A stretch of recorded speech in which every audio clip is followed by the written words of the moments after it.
मेधावी जी पंजाब से। राधे राधे। राधे राधे महाराज जी, आपके चरणों में कोटि कोटि प्रणाम। महाराज जी, हम सब ने सुना है कि इस जन्म में जो हमें दुख मिलते हैं वह पिछले जन्म का कोई पाप होगा जो नष्ट हो रहा है, पर वो पुराने जन्म का पाप हमें इस जन्म में क्यों मिलता है या क्योंकि भोगना पड़ता है? तुम ही तो हो करने वाले तो तुम ही हो। पीछे साल अगर जो अच्छा काम हुआ तो इस साल इनाम उसका मिलेगा, तो तुम्ही को तो मिलेगा। पीछे कत्ल किया, मुकदमा तुरंत दंड तो नहीं मिलता कहीं भी। भारत में ही देखो, इसी मृत्यु लोक में देखो, 20-20 साल मुकदमा लड़ते हैं, इसके बाद सजा होती नहीं होती। तो भागवतिक बहुत बड़ा शासन काल है भगवान का। अब कितने जन्मों से हम जो जो करते चले आ रहे, उसका हिसाब हम ही को भोगना पड़ेगा। क्योंकि शरीर भले बदल दिए हैं तो हम ही, तो भोगना तो पड़ेगा ही। अगर और कोई दूसरा करने वाला होता तो आपको ना भोगना पड़ता, आप ही करने वाले हो। मान लो पिछले जन्म में पुरुष रहे, इस जन्म में स्त्री रहे, उसके पहले क्या क्या रहे, तो जो जो हमसे कर्म होते हैं वो हम ही को भोगने पड़ते हैं, इसमें कोई संशय नहीं है। देखो, भगवान ने स्वयं इस बात को अपने जीवन में करके दिखाया। रामावतार में छुप करके बाली को मारा, तो वही व्याध बन करके श्री कृष्णावतार में अंतिम समय भगवान के चरणों में मारा। तो भगवान ने लीला करके दिखाया कि जो कुछ कर्म किया जाता है उसका फल भोगना ही पड़ता है।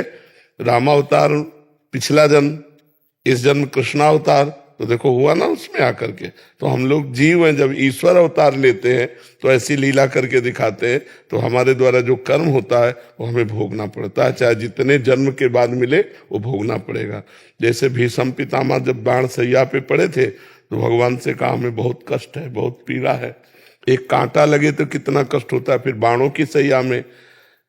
हम 100 जन्म तक देखते हैं कोई पाप नहीं हुआ ऐसा, तो भगवान ने कहा और आगे देखो। मतलब हमारे हजारों जन्मों का हिसाब किताब है जो हमको भोगना पड़ता है। और अवश्य में भोक्तव्यम कृतम कर्म शुभाशुभम, गीता में भगवान ने कहा है। वो उसी जन्म में क्यों नहीं मिलता?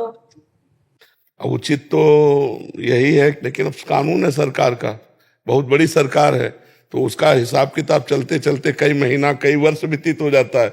यहाँ भारतीय सरकार का और भागवतिक सरकार के तो अनंत ब्रह्मांडों का हिसाब है, तो जन्म के जन्म व्यतीत हो जाते हैं। तुरंत अगर मिल जाता तो और बढ़िया रहता। तो फिर जो कष्ट आते हैं वो मतलब सहे कैसे? मतलब पूरे परिवार को वो सहना पड़ता है। हाँ सर, तो वो पूरा संयोग होता है। जैसे किसी बकरे को जिंदा भूनकर खाने में 10 लोग बैठे थे, अब वही बकरा तुम्हारा लड़का बनेगा आके अकेला, और कोई बनेगा माँ बाप, कोई बनेगा बहन, कोई बनेगा परिवार, कोई बनेगा रिश्तेदार, कोई नातेदार, और ऐसा कर्म करेगा सबके डंडे चलेंगे, सबको जलना पड़ेगा, सबको रोना पड़ेगा। नाम जब भी करते फिर भी वो चीज सहन नहीं होती है। नहीं, अभी उस कोटि का नाम जप नहीं करते, नहीं ऐसी कोई बात ही नहीं है जो सहन न की जा सके नाम जप के द्वारा। बहुत कष्ट होता है। हाँ, अब भोगना तो पड़ेगा ही, अवश्य में भोक्तव्यम। अब कष्ट तो देखो, तुम कितना भजन करते हो हमें पता नहीं, लेकिन हम कितना भजन करते हैं इतना हमें तो पता है ना। और हमारी दोनों किडनी फेल है, तो भोगना तो पड़ेगा, पर हम रो के नहीं भोग रहे, हम हंस के भोग रहे हैं, क्योंकि हमारे द्वारा किया हुआ कोई कर्म है, उसका फल आया है।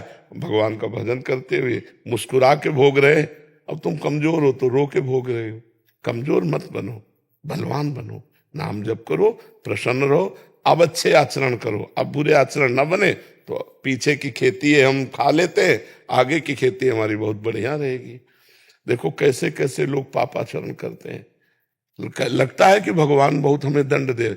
एक गर्भस्थ शिशु की हत्या करा देना, आप लोग अपने में विचार करो, क्या ये पाप नहीं करते? गृहस्थी में गर्भ हत्या करा दी, वो भी तो जीव था, वो भी तो तुम्हारा लाला या लाली थी, तुमने मरवा दिया। अब उसका जब कर्म परिणाम आएगा, ऐसे कितने पाप हैं कि आप लोग करते हैं जिनको पता ही नहीं कि हम पाप कर रहे हैं। कोई माता को ये दुख होता है, अगर उसका बच्चा आंगन में खेलता हो, कोई एक चाटा मार दे तो टूट पड़ेगी, और अपने गर्भस्थ गर्भ रूपी आंगन में बच्चे को वो स्वयं नष्ट करवा रही। अब बताओ, क्या ये भ्रूण हत्या, गर्भ हत्या पाप नहीं है? महापाप है। कहाँ मान रहे हो? क्या किसी जीव को काट कर, उसके अंग अंग काट कर उबाल कर खाना पाप नहीं है? क्या अंडे में बच्चा नहीं पैदा होता? ये खा रहे हैं, वो खा रहे हैं, बनवा तो ये सबका पाप का जो परिणाम आएगा तो रोना तो पड़ेगा ही, भोगना तो पड़ेगा। फिर गाली दो नहीं, उसका हिसाब लाई पाई बिल्कुल बराबर होता है जी।